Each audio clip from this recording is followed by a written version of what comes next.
সকল শিক্ষার্থীকে স্বাগত জানিয়ে শুরু করছি ম্যাথ ক্লাস। আজকে আমি ম্যাথ ক্লাসে অষ্টম শ্রেণীর গণিতের চ্যাপ্টার 4 ক্ষুদ্র সঞ্চয় ভবিষ্যৎ গড়ি এর কোশ্চেন নম্বর 12। তাহলে দেখো এখানে দেওয়া আছে 8% মুনাফা হারে ৭৫,০০০ টাকার 5 বছরে সরল মুনাফা কত। প্রথমে আমরা সরল মুনাফা বের করবো। তাহলে লিখি নম্বর ক, এখানে দেওয়া কি আছে সেটা লিখি। তাহলে লিখি এখানে মুনাফার হার আর দ্বারা প্রকাশ করা হয় আর ইকুয়াল এখানে 8% ইকুয়াল 8/100। এরপর কি দেওয়া আছে এখানে ৭৫,০০০ টাকার বলছে। সুতরাং মূলধন বা আসল মূলধনকে পি দ্বারা প্রকাশ করা হয়। পি ইকুয়াল এখানে ৭৫,০০০ টাকা। ৭৫,০০০ টাকা ইকুয়াল ৭৫,০০০ লিখি সংখ্যায়। এরপর কি সময় দেওয়া আছে, তাহলে লিখি সময়কে এন দ্বারা প্রকাশ করা হয়। এন ইকুয়াল 5 বছর। বের করতে হবে এখানে দেখো নম্বর ক, এটা দেওয়া আছে কি সরল মুনাফা। তাহলে লিখি সরল মুনাফা আই ইকুয়াল কোশ্চেন মার্ক। সরল মুনাফা আমরা বের করব। তাহলে লিখি আমরা জানি সরল মুনাফা I equal P N R equal দেই। পি ইকুয়াল এখানে কত ৭৫,০০০ টাকা। ৭৫,০০০ ইকুয়াল এন কত এখানে 5 বছর। 5 বছর লিখি গুণ। এরপর আর হচ্ছে মুনাফার হার এখানে কত 8/100 8/100। এখানে টাকা হবে টাকা ইকুয়াল 100 দিয়ে এই ৭৫,০০০কে যদি ভাগ দেই তাহলে কি হবে ৭৫০ হবে, কারণ এখানে দুইটা শূন্য বাদ যাবে। ৭৫০। এখন এগুলো গুণ করি। এখানে আমরা ক্যালকুলেটর ব্যবহার করতে পারি। ক্যালকুলেটর ব্যবহার করি। ৭৫০ গুণ 40 5 40 হবে, তাই 40 ইকুয়াল দেই ৩০,০০০ টাকা হলো। আমরা ক্যালকুলেটর ব্যবহার করে পেয়েছি ৩০,০০০ টাকা। এটা হচ্ছে সরল মুনাফা। এটা একটা অ্যান্সার, এখানে অ্যান্সার লিখে রাখি। এরপর দেখো নম্বর খ, এখানে খ নম্বরে কি লিখছে চক্রবৃদ্ধি মুনাফা কত। তাহলে লিখি নম্বর খ চক্রবৃদ্ধি মুনাফা। তাহলে লিখি আমরা জানি চক্রবৃদ্ধি মুনাফাকে সি দ্বারা প্রকাশ করা হয়। C equal P into 1 plus R to the power N minus P. এটা চক্রবৃদ্ধি মুনাফার সূত্র। এখন এখানে আমরা মান বসিয়ে দেব। তাহলে লিখি অতএব চক্রবৃদ্ধি মুনাফা সি, এখানে কমা দেই, সি ইকুয়াল পি এর মান কি এখানে পি হচ্ছে ৭৫,০০০। লিখি ৭৫,০০০ ইন্টু 1 প্লাস আর হচ্ছে সরল মুনাফার হার, অর্থাৎ মুনাফার হার। এখানে দেখো মুনাফার হার হচ্ছে আর, এখানে কত 8/100।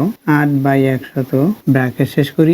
এন হচ্ছে সময় 5 বছর। এরপর মাইনাস ৭৫,০০০ এটা হলো। এরপর হচ্ছে এটা টাকা লিখতে পারি আমরা ব্র্যাকেট দিয়ে। এবার এখানে সেকেন্ড ব্র্যাকেট ব্যবহার করে আমরা এর রাশি হিসাবে এখানে একক টাকা। তাহলে এখানে কি হবে, এটা আমরা এখানে লসাগু করে অর্থাৎ 108/100 এখানে এভাবে লিখতে পারি ৭৫,০০০ ইন্টু এখানে লসাগু করলে তাহলে 108 হবে। 108/100 এটা হলো। এটাই ব্র্যাকেট পাওয়ার হচ্ছে 5। এরপর হচ্ছে মাইনাস সাইন, এখানে ৭৫,০০০ এখানে আমরা সেকেন্ড ব্র্যাকেট দিয়ে বাইরে টাকা লিখবো। দেখো এখন এটা আমরা ক্যালকুলেটর ব্যবহার করে করতে পারি। ক্যালকুলেটর ব্যবহার করলে তাড়াতাড়ি হবে। তাহলে এখানে ৭৫,০০০ লিখি 75,000 ইন্টু ব্র্যাকেট শুরু করি। এখানে বাই লব হচ্ছে 108 অর্থাৎ 108/100। তারপর হচ্ছে ব্র্যাকেট শেষ করি। এর পাওয়ার হচ্ছে 5। দেখো ইকুয়াল দেই। আমরা যখন এটুকু ক্যালকুলেটরে তুলে ইকুয়াল দিয়েছি তখন কি হলো দেখো 11019 এটা হলো। এরপরে 0.6058 বিয়োগ এখানে ৭৫,০০০ এটা। এরপরে ব্র্যাকেট দিয়ে এখানে টাকা লেখা আছে, কমা দেই। এখন আমরা বিয়োগ করি। এখানে মাইনাস সাইন ৭৫,০০০ ইকুয়াল দেই। কত পেলাম দেখো ৩৫,১৯৯। তাহলে লিখি ৩৫,১৯৯.6057৬ এত টাকা। অর্থাৎ চক্রবৃদ্ধি মুনাফা হচ্ছে এত টাকা। এটা একটা অ্যান্সার। অর্থাৎ ক নম্বর এবং খ নম্বরের অ্যান্সার। ক নম্বরের অ্যান্সার হচ্ছে ৩০,০০০ টাকা। খ নম্বরের অ্যান্সার আছে ৩৫,১৯৯, প্রায় ২০০ টাকার মতো। ১৯৯ এখানে দশমিক আছে, মানে দশমিক উপরে ৬০৫76 টাকা। এটা হলো। এরপর হচ্ছে নম্বর গ, দেখো সরল মুনাফা ও চক্রবৃদ্ধি মুনাফার পার্থক্য। এখানে যে চক্রবৃদ্ধি মুনাফা আছে এটা থেকে এই সরল মুনাফা এটা বিয়োগ করব। তাহলে লিখি নম্বর গ, এখানে গ দেই। দেখো এখানে সরল মুনাফা চক্রবৃদ্ধি মুনাফার পার্থক্য যেহেতু লিখছে, সুতরাং লিখতে পারি সরল মুনাফা চক্রবৃদ্ধি মুনাফার পার্থক্য। সরল মুনাফা এবং চক্রবৃদ্ধি মুনাফার পার্থক্য ইকুয়াল দেই। এখানে কত? 35,199.6057 বিয়োগ কত বিয়োগ করব? এখানে 30,000, এটা বিয়োগ করব। এটা পার্থক্য বের করতে বলছে বা অন্তর যদি বলে তখন এভাবে বিয়োগ করতে হবে। 30,000 এখানে টাকা লিখি, ইকুয়াল দেই, আমরা ক্যালকুলেটর ব্যবহার করি। মাইনাস 30,000 ইকুয়াল দেই 5,199, তাহলে লিখি 5,199.6057 এরপর হচ্ছে টাকা। দেখো এখানে নম্বর গতে সরল মুনাফা এবং চক্রবৃদ্ধি মুনাফার পার্থক্য বের করতে বলছে। তাহলে আমরা লিখতে পারি সরল মুনাফা এবং চক্রবৃদ্ধি মুনাফার পার্থক্য। তখন আমরা ক থেকে এবং খ থেকে প্রাপ্ত এটা লিখে তারপর করব। এখানে লেখা যাচ্ছে না বিধায় কম লিখেছি। প্রথমে লিখতে হবে ক এবং খ থেকে প্রাপ্ত। এখানে আমরা এখানে লিখে দিতে পারি যে ক ও খ হতে পাই বা প্রাপ্ত লিখবো। প্রাপ্ত সরল মুনাফা এত, চক্রবৃদ্ধি মুনাফা এত, এইভাবে লিখে তারপর মানে সরল মুনাফা লিখে এবং চক্রবৃদ্ধি মুনাফা লিখে তারপর এই লাইনটা লিখবো। আশা করি কিভাবে লিখতে হবে বুঝতে পেরেছো। এরপর দেখো নম্বর ঘ, তাহলে লিখি নম্বর ঘ।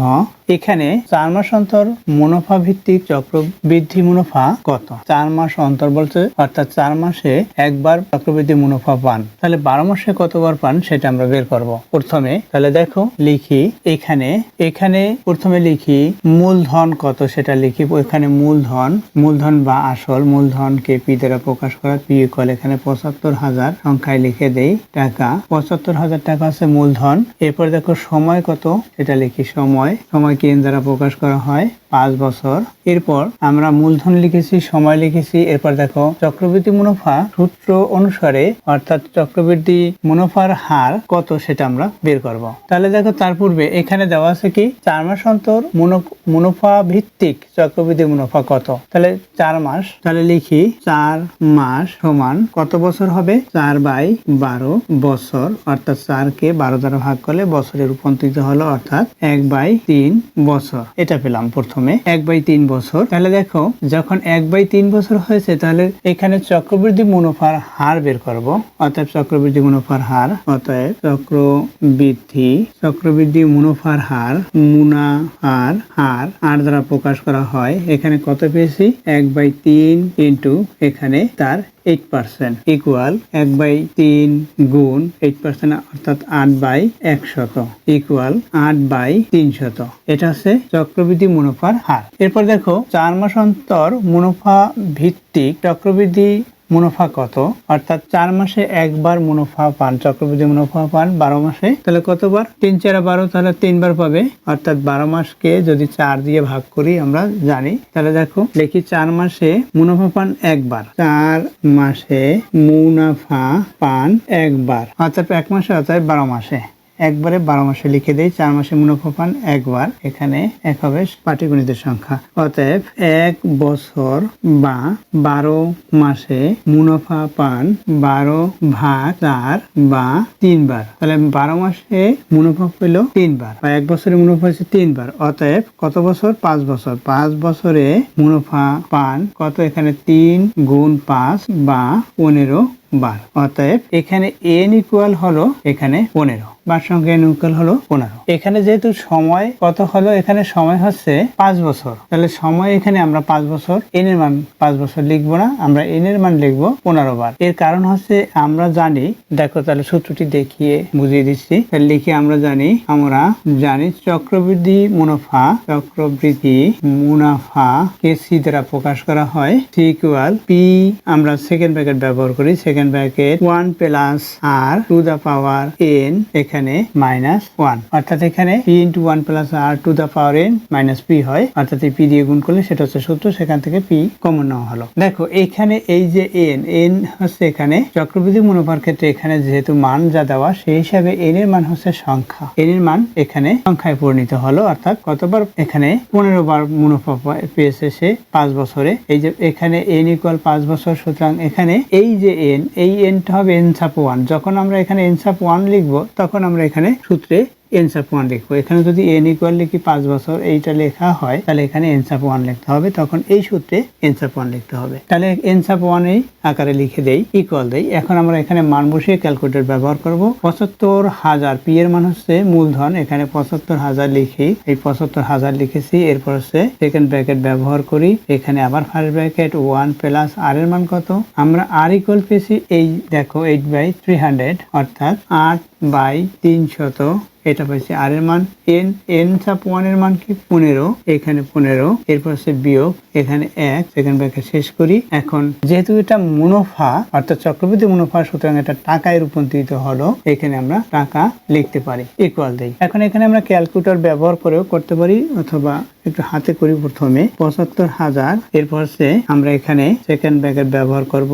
এরপর কি এখানে আমরা লসাগু করব, লসাগু কত হবে 300 যোগ 8, অর্থাৎ 308 লিখি, লসাগু 308 উপরে হয় এটা ব্র্যাকেট দেই, এখানে হচ্ছে 300, এরপর এখানে ব্র্যাকেট দিয়ে পাওয়ার কত 15, এখানে মাইনাস সাইন, এখানে 1 আছে 1 লিখি, এটা হলো। এখন আমরা এখানে ক্যালকুলেটর ব্যবহার করে উত্তরটি লিখে দেই। ক্যালকুলেটর ব্যবহার করি, এখানে 75,000। দেখো ক্যালকুলেটর ব্যবহার করতে হলে এখানে এই যে ব্র্যাকেটের ভিতরে যেটা আছে এটা প্রথমে তুলতে হবে, মানে আমাদের থার্ড ব্র্যাকেট ব্যবহার করতে হয়, সেকেন্ড ব্র্যাকেট ব্যবহার করতে হয়, সুতরাং আমরা তুলি, এইটুকু করি প্রথমে। দেখো তাহলে ব্র্যাকেট শুরু করি, এখানে বাই চিহ্ন, লব হচ্ছে 308 এবং হর হচ্ছে 300, ব্র্যাকেট শেষ করি, এখানে পাওয়ার হচ্ছে 15, এরপর হচ্ছে মাইনাস সাইন, তারপর হচ্ছে 1, ইকুয়াল দেই। দেখো ক্যালকুলেটর ব্যবহার করে এটুকু এই হইতে এইটুকু আমরা কি পেয়েছি, এখানে 75,000 লিখি প্রথমে, এই 75,000 ইন্টু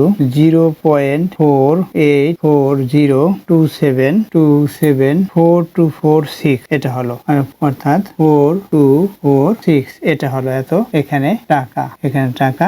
এখন গুণ করি, গুণ, এখানে 75,000 75,000 ইকুয়াল দেই, কত পেলাম 36,000, 36,032.05684 টাকা। দেখো আমরা এখানে দশমিক বিন্দুর পর 2 অঙ্ক লিখতে পারি, অথবা যেভাবে আছে সেভাবেই লিখি, এত লিখে দেই অ্যান্সার। এটাই হচ্ছে চক্রবৃদ্ধি মুনাফা। চক্রবৃদ্ধি মুনাফা বের করতে বলছে, আমরা এটা পেলাম। চক্রবৃদ্ধি মুনাফা 36,302.05684 টাকা। এরপর দেখো নম্বর ওয়া, দেখো নম্বর ওয়া নম্বর লিখি, এখানে ওয়া নম্বর আমরা করতেছি। দেখো এখানে 3 মাসে মুনাফা ভিত্তিক চক্রবৃদ্ধি মুনাফা কত, তাহলে একই রূপে আমরা লিখে যাব। এখানে 3 মাস লিখবো, শুধুমাত্র 3, এখানে 3 লিখলে এখানে 3 হবে, 3 লিখি, এখানে 4 হবে, তাহলে 3 দিয়ে 12 কে ভাগ করলে এখানে 4 হয়, 1/4, এটা বছর। তাহলে এখানে কি হবে, এখানে 4 হবে, এখানে 4 হবে, এটা হলো। এখন আমরা এখানে এই 4 দিয়ে 8 কে ভাগ করতে পারি, 8 কে যদি ভাগ করি তাহলে কি হবে, এখানে 2 হবে, 2 দিয়ে আবার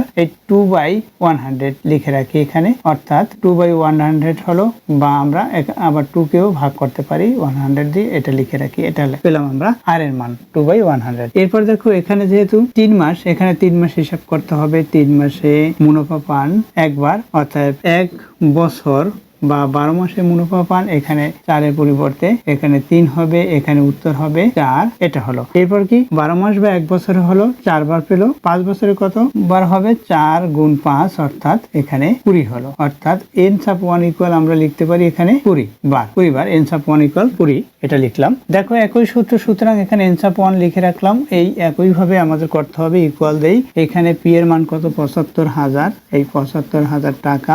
এরপর সেকেন্ড ব্র্যাকেট, এখানে 1 প্লাস আর ইকুয়াল, এখানে কত বেশি, এখানে আর ইকুয়াল 2/100, এটা পেয়েছি। এখানে ব্র্যাকেট, এখানে n সাপ 1 ইকুয়াল 20 পেয়েছি, এখানে 20 লিখি, এখানে মাইনাস, এরপর 1, সেকেন্ড ব্র্যাকেট শেষ করি, এখানে আমরা টাকা লিখবো, এই টাকা লিখেছি। এখন আমরা এখানে লসাগু করব প্রথমে, অর্থাৎ ৭৫,০০০ লিখে রাখি প্রথমে ৭৫,০০০, এরপর হচ্ছে সেকেন্ড ব্র্যাকেট দেই। এরপর এখানে লসাগু করলে কত হবে, ১০২ হবে, ১০২ বাই ১০০ এটা। এরপর ব্র্যাকেট দিয়ে এখানে পাওয়ার হচ্ছে ২০, এখানে মাইনাস, এখানে 1 আছে, সেকেন্ড ব্র্যাকেট শেষ করি, এখানে টাকার জন্য কমা দেই, ইকুয়াল দেই। এখন আমরা এখানে এইটুকু প্রথমে করব ক্যালকুলেটর ব্যবহার করে। এরপর তাহলে প্রথমটুক লিখে রাখি, এই ৭৫,০০০ লিখলাম, ইন্টু এটুকু ক্যালকুলেটর ব্যবহার করে এখানে লিখি। দেখো তাহলে ক্যালকুলেটর ব্যবহার করি, এখানে ব্র্যাকেট শুরু করতে হবে, এরপর বাই চাপতে হবে, তারপর হচ্ছে 102, এখানে বাই 100 এটা লিখলাম, ব্র্যাকেট শেষ করতে হবে। এরপর পাওয়ার হচ্ছে এখানে 20 পাওয়ার, এরপর হচ্ছে মাইনাস সাইন, মাইনাস, এরপর হচ্ছে 1, তারপর হচ্ছে আমরা সমান চাপ দেই। এখন কি পেলাম, এখানে সমান দেওয়ার পরে দেখো এখানে পেয়েছি 0.48, তারপর 5947396, এরপর এখানে টাকা, আমরা টাকা লিখে রাখলাম। এরপর আমরা গুণ করি, তাহলে গুণ এখানে ৭৫,০০০ 75000 ইকুয়াল দেই, কত পেলাম 36,446.0547 টাকা। আমরা এখানেই টাকা লিখে রাখবো, কত ৩৬,৪০০ ৬ এত টাকা। এখানে ৩ মাস মুনাফা ভিত্তিক চক্রবৃদ্ধি মুনাফা কত সেটা আমরা বের করলাম। ৩ মাস মুনাফা ভিত্তিক চক্রবৃদ্ধি মুনাফা, অর্থাৎ এই 5 বছরের চক্রবৃদ্ধি মুনাফা কত হলো সেটা আমরা বের করছি, এটা উত্তর। আমরা এখানে দশমিক বিন্দুর পরে 2 অঙ্ক অথবা সবকটি লিখে রাখি, এটাই হচ্ছে অ্যান্সার। আশা করি এটি বুঝতে পেরেছো, অর্থাৎ সূত্রগুলো প্রথমে ভালোভাবে করতে হবে, তাহলে এই অঙ্কগুলো করা সম্ভব হবে। এতক্ষণ ম্যাথ ক্লাসের সাথে থাকার জন্য সকলকে ধন্যবাদ জানিয়ে আজকের মতো বিদায় নিচ্ছি।